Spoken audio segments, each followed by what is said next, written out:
Assalamualaikum dan selamat sejahtera. Nama saya Ahmad Syafiq Adam bin Adnan Kaming. Nombor matrik saya 24 DAM 20F1035 daripada kelas DAM 1B. Hari ini, kumpulan saya akan membincangkan tajuk kami iaitu Peradaban Kontemporari Membina Peradaban Kacukan Global. Okey, hari ini saya nak akan membahaskan tentang pengenalan bagi definisi peradaban. Definisi peradaban adalah sistem dan tahap perkembangan sosial sesuatu bangsa atau kemajuan sosial dan kebudayaan sesuatu bangsa. Manakala definisi bagi kontemporari adalah pada masa yang sama, semasa iaitu perkara yang sedang berlaku dalam tempoh masa yang sama. Okey, definisi kontemporari ni ia nak menunjukkan bahawa ia berlaku pada era kini, iaitu pada zaman sekarang lah. Okey, tajuk kecilnya pula adalah membina peradaban kacukan global. Globalisasi bermaksud dunia tanpa sepadan akibat kemajuan teknologi, maklumat dan komunikasi. Kacukan global adalah salah satu daripada globalisasi yang dibawa oleh budaya luar sama ada dari barat atau timur. Contoh negara barat adalah Britain dan negara-negara Eropah. Manakala timur pula adalah budaya Islam yang dibawa daripada negara Islam ke dalam negara kita. Selain itu, perkara ini juga mempunyai kesan impak yang positif dan negatif. Perkembangan kontemporari global dapat memasuki ke seluruh negara tanpa batas melalui perkembangan telekomunikasi dan media sosial.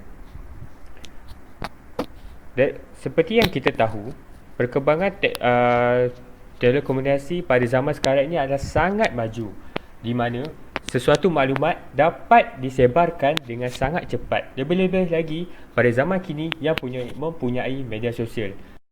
Assalamualaikum, nama saya Muhammad Zulfaqar bin Zulkifli. Nombor matriks 24 DAM 21022 daripada kelas DAM 1B. Ciri tanah Melayu sebelum pengaruh luar. Ia terbagi kepada 3, iaitu politik, ekonomi dan pendidikan.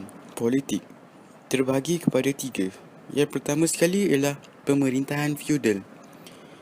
Pemerintahan feudal bermaksud masyarakat yang tinggal dalam sesuatu komuniti dan terikat dengan aturan yang ditetapkan oleh kerajaan ataupun pemerintah ke atas golongan yang diperintah. Kedua-dua golongan ini hidup mengikut susun lapis yang ditetapkan berdasarkan keturunan dan hubungan di antara keduanya berasaskan saling memerlukan antara satu sama lain. Isi yang kedua ialah pemerintahan hierarki bersepadu. Hierarki merupakan kata nama yang berasal daripada bahasa Inggeris dan sinonim dengan maksud kedudukan, taraf, tingkat, tangga, paras, struktur, skala dan grade.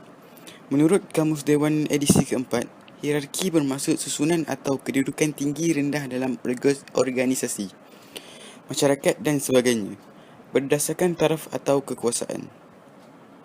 Isi yang ketiga, kuasa dan kepimpinan berkaitan politik, undang-undang, tentera, ekonomi dan adat istiadat berpusat di kalangan golongan pemerintah.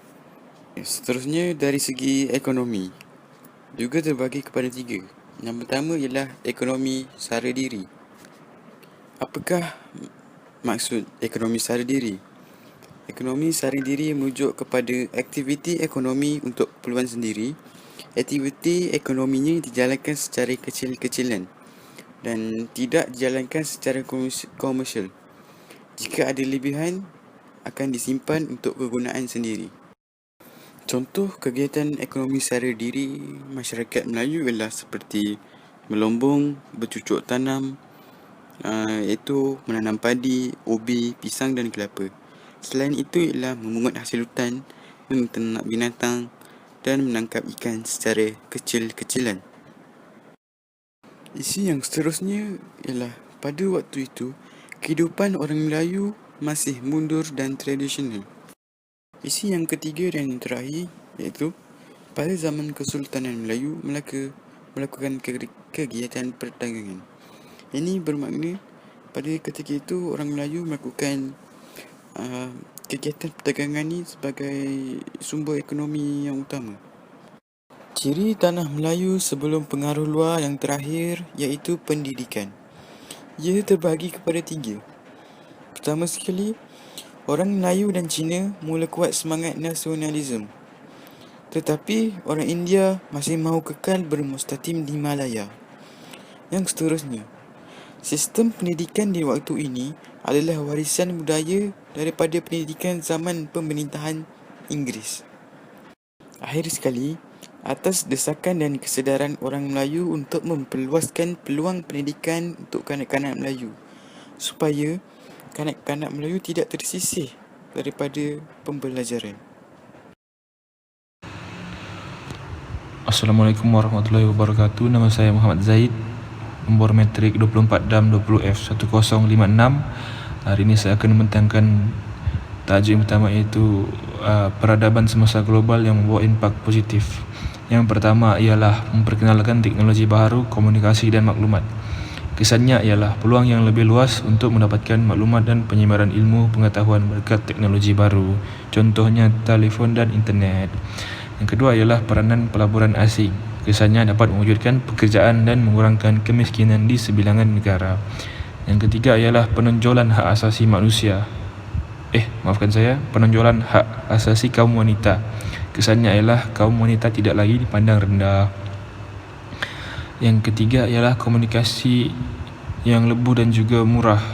Contohnya lebuh raya, iaitu lebuh raya. Kesannya ialah memudahkan golongan yang tinggal di luar bandar untuk mendapatkan rangkaian dan berkomunikasi dengan efektif. Seterusnya ialah peradaban semasa global yang membawa impak negatif. Yang pertama ialah menyebabkan pencemaran budaya. Contohnya, budaya asing liar dari serata tempat yang tidak ditapis akan diikuti oleh generasi muda yang akan menjatuhkan nilai kemanusiaan seseorang. Contohnya, penggunaan aplikasi TikTok dalam menghasilkan perkara yang tidak relevan dengan budaya di Malaysia yang lebih mementingkan adab sopan dan tata susila. Contohnya seperti orang menari macam perempuan bertudung tapi dia menari, macam tu lah. Lepas tu yang kedua, globalisasi menyebabkan penjajahan ekonomi. Contohnya kedudukan ekonomi negara mundur dan negara sedang membangun diketahui negara maju.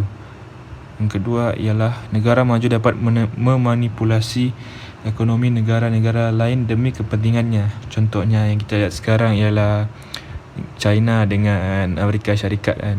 Dia dua negara ni yang